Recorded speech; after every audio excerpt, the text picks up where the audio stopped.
அடுத்தவங்களை துக்கத்தில் ஆழ்த்தி அதை பார்த்து ரசிக்கிறவன் சாடிஸ்ட். தன்னைத்தானே துக்கத்தில் ஆழ்த்தி கொண்டு அதை பார்த்து ரசிக்கிறவன் மெசோசிஸ்ட். தன்னைத்தானே துக்கத்தில் ஆழ்த்தி ரசிக்கிறதுங்கிறது தன்னை பத்தியே நிறைய ஃபைல் சேர்த்து வச்சிடறது. நான் தொட்டா எங்கயா உருப்பிட போகுது, என் வாழ்க்கை இப்படித்தான், என்னால இவ்வளவுதான் முடியும்.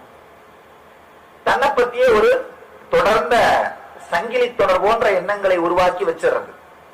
அதான் மெசோசிஸ்ட் சொல்றோம். தன்னை துக்கத்தில் ஆழ்த்தி பார்த்தே அதையே ரசிப்பவர்கள். ஒரு முக்கியமான ஒரு விஷயம் நாம் ஆழ்ந்து உணர வேண்டிய சத்தியம், சுகத்தை விட துக்கத்திற்கு தான் நீங்க அதிகமா அடிமையாகிறீங்க.